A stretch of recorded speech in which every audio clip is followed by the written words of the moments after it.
Well, as you can see, I think coming from open source, operating on a Windows computer is probably very, very difficult for me. But I'll try to be quick, and I'll try to be hopefully to the point of this meeting. First of all, thank you all of you for waiting this long this evening. And I'm actually going to simply, in the effort of full open source, which is copyleft and copyright, I'm going to blatantly plagiarize some of the points that were made before and try to see if I can continue on the theme. Mr. Oleg from the World Bank, I think the four things he said were the future trends were cloud. I think if I noted right, cloud, open data, social media, and citizen-driven governance. And it's ironical, I think maybe we should put it on our slide there because I think he would be a good marketing guy for Red Hat because, sometimes it's also very hard for me to explain Red Hat to my mom, but it's very easy for me to explain Red Hat to my kids. To put it very simply, as a technology company, we also try to figure out, what is the significance of open source? What do we do? How do we do it? And to put it very, very easily, I think my 10-year-old kind of explains it very well, is essentially we're a Lego block company. You take the blocks, and from a user-driven innovation, you can create anything that you would really want to create from your imagination. And I think as long as we continue to do that in the open source way, which is quite different than open standards, if any of you get a little bit too religious into it. But I'm very religious only because I've been there about 11 years. But it's really the essence of how Red Hat operates, is to make sure that everything we do doesn't lock anybody in. So, I'll try to skip a few of these because I also want to skip all the marketing stuff in there. But I'll try to, these four things that I just mentioned, the cloud, the open data, the social media. If you humor me, I think this is probably one slide that I could spend maybe 2-3 minutes on. For the last 10 years, if you look at all the companies that you probably see, we're almost like electricity. So you only notice it when it's gone, but the things that you see are these beautiful lights and the fans that are actually keeping you nice and cool or lighted up here. But in that essence, what we try to do is make sure the guts of the infrastructure, the guts of the computing platform is something that you can innovate a lot quicker.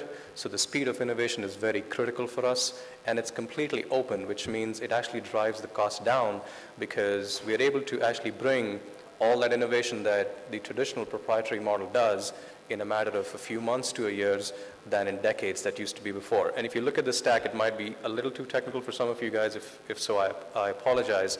But to keep it very, very simple, we are blatantly in the business of commoditization. So we do have successful projects here. I think you've got earlier speakers here that talked about UID or some of the engagements even with Wipro that we've done. And probably the reason we are opted off as more often as a choice is simply because we offer all that flexibility at a fraction of the cost without compromising on the quality of the software that is delivered to you.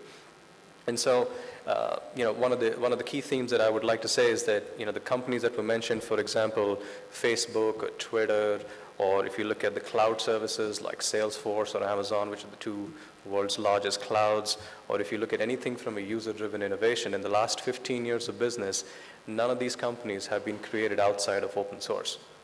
So if you stop and think, I think, we're all used to the other world of the other companies hopefully innovating good software, but we are quite proud of the fact that almost 80% of the innovation that we are able to generate as a product to you is actually coming outside of Red Hat. In fact, our grid computing, which we released as a product, came from University of Wisconsin. Our messaging platform comes from JP Morgan Chase. Our security comes from the National Security Agency, NSA, which is the most secure agency on the planet.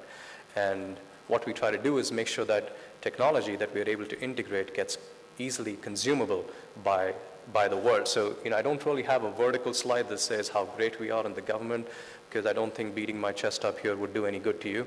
But it's more about how I can make that technology widely consumable at a commodity price that you can hopefully continue to scale up, because as we all know, India is known for IT, but the scale is something that I think scares a lot of software companies, including us. But I think what gives us the confidence is the fact that it's all user-driven innovation, and it's all available, frankly, from the user base or from the consumer base.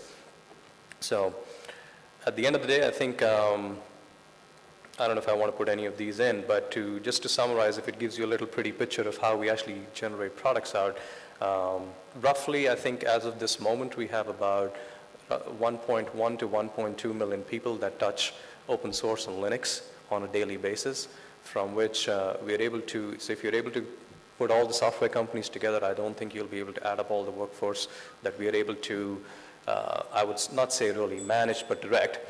Thank you. But at the end of the day, on the right side is the products that you would consume as a commercial entity. Thanks for the bell. I'm pretty much done.